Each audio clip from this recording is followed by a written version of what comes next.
Hello everyone, welcome to Aged Care Review's very first Facebook Live Q&A.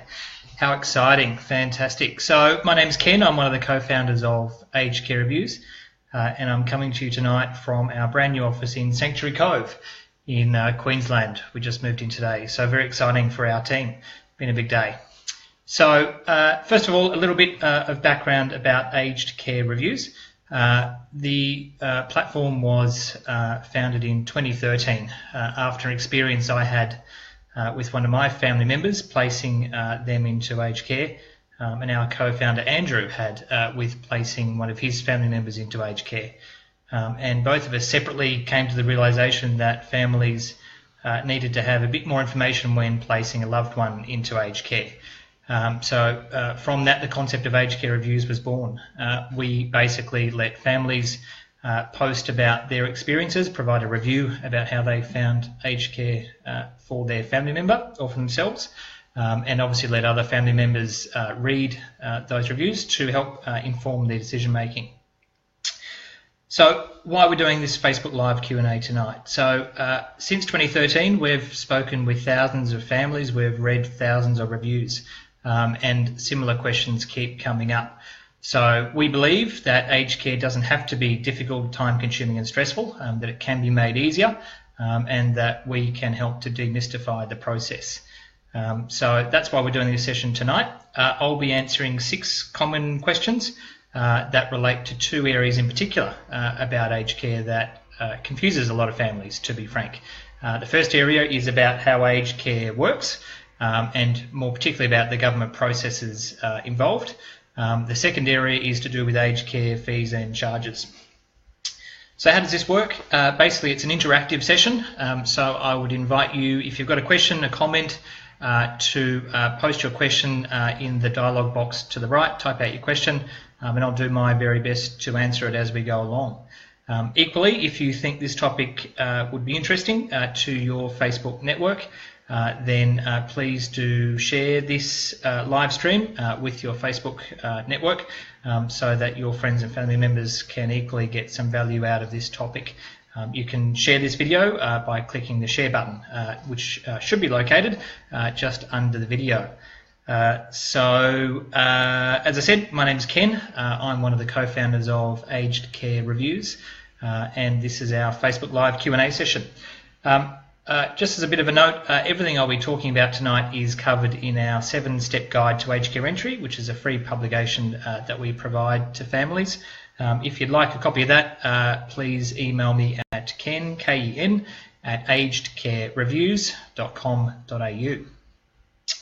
So the first topic about how aged care works and the government processes involved. So the first question, and to be honest the most common question we get from families, is how does aged care work? How do we get started? Let me give you an overview. Basically there's 2 steps that every family needs to go through when placing a loved one into aged care. The first step is to get what's called an aged care assessment. The aged care assessment is a government process. Every family has to get one on behalf of their loved one in order to be eligible for government subsidised aged care. Basically it's a 4 to 6 week process and involves a trained health professional coming out to visit yourself or your relative to basically do a health assessment to make sure that person is fit to go into aged care. It's obtained by going through the My Aged Care department of the government, so to arrange an aged care assessment you can go to the My Aged Care website, which is myagedcare.gov.au, or by calling them. So going to that website and also giving them a call. As I said, it's an essential part of the process. Everyone has to go through it. The second essential step is to get an income and assets assessment from Centrelink. Again, this is a government requirement. Every family has to get it if they're looking to place into permanent aged care. Unfortunately, it is a Centrelink process, so the form involved is about 30 pages. It's pretty dense, it's pretty complex. It gets into a fair bit of detail. That process takes about 4 to 6 weeks. As I said, goes back through Centrelink, so there's not much you can do about that timeline. And what that form will do is it will assess the potential resident for two things. Number one, the means tested care fee, which I'll come to a bit later on, and also their liability to pay an accommodation payment for going into aged care. Hi Kwan, welcome to the stream. So we've got an aged care assessment and we've got an income and assets assessment. Both are government processes. One goes through the My Aged Care department of the government, one goes through Centrelink. As I said, it's about 4 to 6 weeks for each process. They can be done simultaneously, but basically you have to do it if you're looking to place a loved one into aged care. So that's really the first question, and hopefully that's given you a bit of a useful overview on the two essential steps involved in placing a loved one into aged care. The second question we get asked, which is a very common question, which is about respite. What is respite and how can we access it?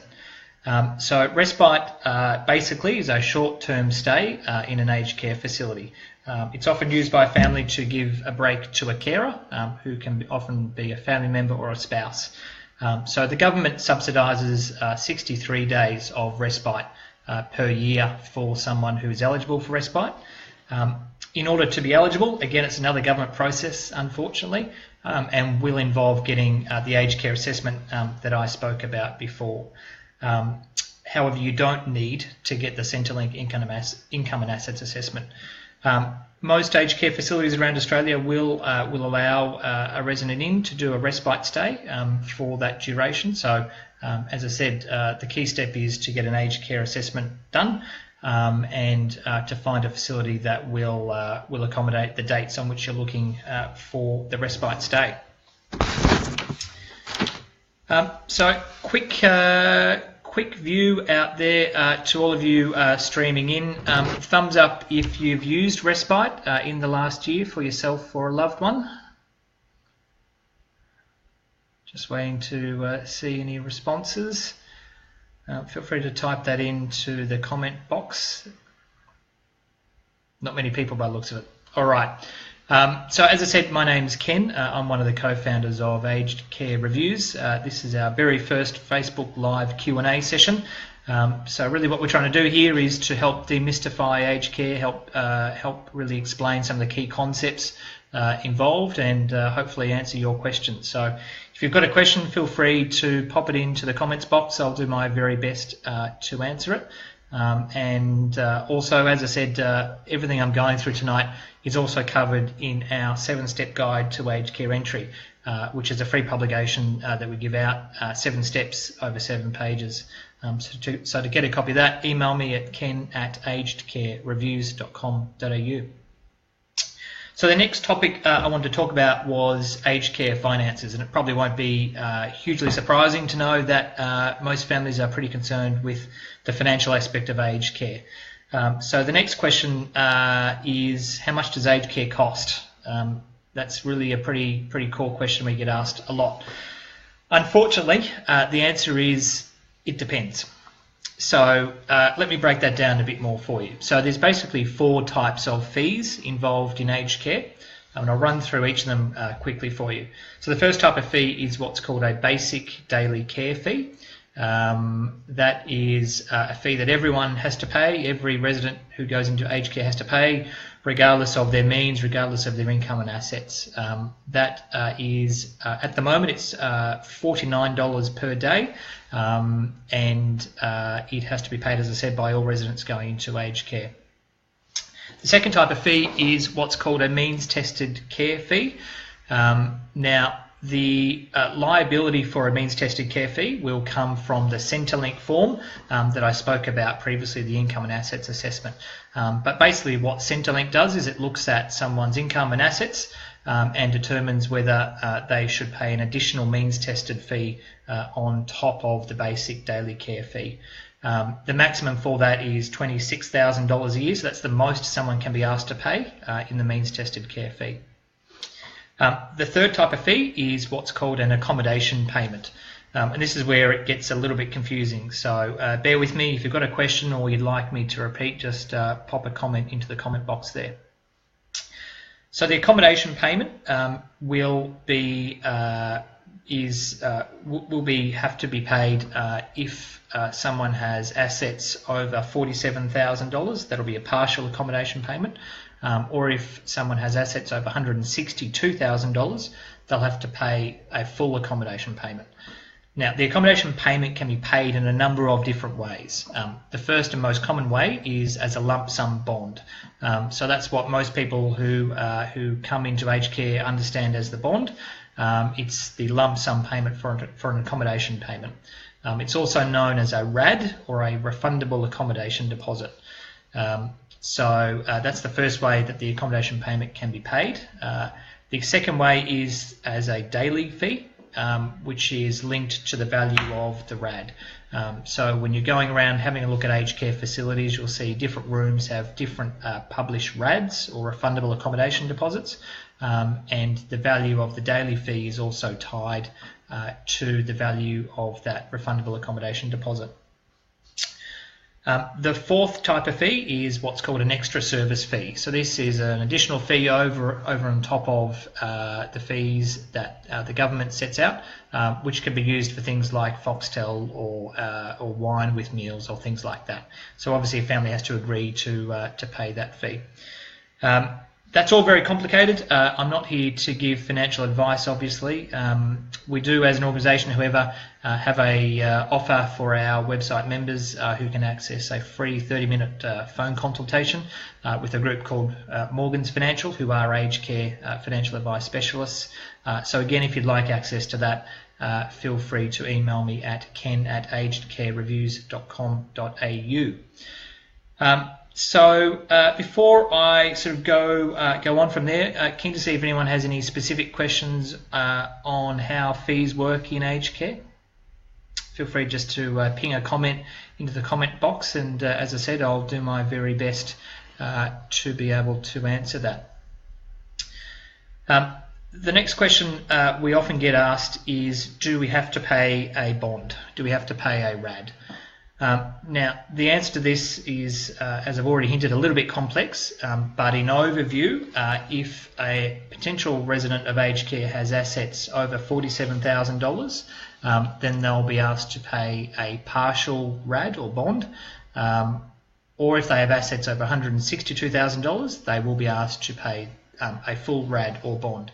Obviously that can still be paid as a daily fee, as I've mentioned before, but most families are familiar with the bond component. Now, in saying that, there is one important caveat which we always say to families, which is important to know. When looking at the assets of a potential resident, Centrelink won't include the family home, so they won't include the primary residence if a spouse or a carer is living there. So when you're looking at whether you'll be liable for a RAD or a bond, and looking at the assets of a person going into aged care, have a think about the family home and whether there's someone already living there, and that will really affect about whether it's included in that asset base. The next question we get asked quite often is, do we get the RAD back? Do we get the bond back? Now, as the name may suggest, RAD, it's a refundable accommodation deposit, so typically a family will get 100% of the RAD back if they've chosen to pay the accommodation payment fully as a lump sum. Now, if a family is chosen to pay a partial lump sum and a partial daily fee, and they've agreed to deduct the daily fee from the bond, then obviously the bond will be paid back less the agreed deductions. But in general, the RAD is refundable, and the family should get that money back. The next question we get asked around aged care finances, which is quite a common question, is to do with what happens if a family doesn't have assets. What happens if a person doesn't have assets and they can't pay a bond? Can they get into aged care? So the answer is yes, they absolutely can get into aged care. So in that scenario, they would be considered what's called a supported resident, or what used to be known as a concessional resident. Now, all aged care facilities have to set aside a certain amount of their places for supported residents. However, as you probably imagine, the competition for those spaces is pretty strong, and most facilities have waiting lists for those concessional places, those supported places. So when looking at that scenario, what we often tell families is they'll probably need to be a bit flexible if they are a supported resident. The family may need to be a bit flexible on their preferred location, on the quality of the building, or whether they're looking at a shared room or a single room, so their room preferences. But absolutely, if a family doesn't have money for a bond, they can certainly access aged care. So, as I've said, my name's Ken. I'm one of the co-founders at Aged Care Reviews. This has been a Facebook Live Q&A to run through very quickly some of the more common questions that we see from families. So if you've got any questions, feel free to pop them in the comments box. I see already a few people have popped through a couple of comments and questions. Chris, thanks for your comment there. Screening of employees in aged care, absolutely. There's already a fair bit of screening that goes on, but for families, obviously the key concern is who's interacting with their loved one on a day-to-day basis. So we certainly know that a lot of facilities and providers spend a lot of time looking at that issue and really hopefully making a safe environment. Hi Carolyn, welcome to the feed. Hopefully if you've got any questions, feel free to pop a comment through.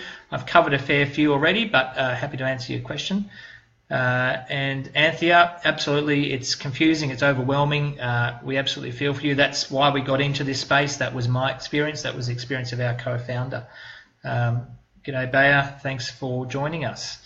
So unless there were any other questions or comments, I will probably leave it there for tonight. We've run about 15-20 minutes there. If you have any questions in the future about aged care or you'd like us to address in future Facebook Live Q&As, please let me know. Email me at ken@agedcarereviews.com.au. As I've said, everything I've run through tonight is covered in our free 7-step guide to aged care entry. 7 steps, 7 pages. We deliberately try to demystify the process, simplify it. So if you'd like a copy of that document, email me at ken@agedcarereviews.com.au. Carolyn's asking about the day when PCAs will be registered. Yeah, look, it's interesting. I think that's certainly probably the trend towards registering staff in aged care. I know there's a lot of debate going on within the government about workforce planning. That's a component of it. So I certainly can see a day in the future when it'll happen, but as to when, who knows. So absolutely, thanks Chris. Thanks for your comment. Thanks for your participation tonight. So I'm going to wrap it up there. I'm going to sign off for tonight. I didn't want this to go for too long. I hope everyone's got some value out of it. It's been an amazing experience, my first time on Facebook Live.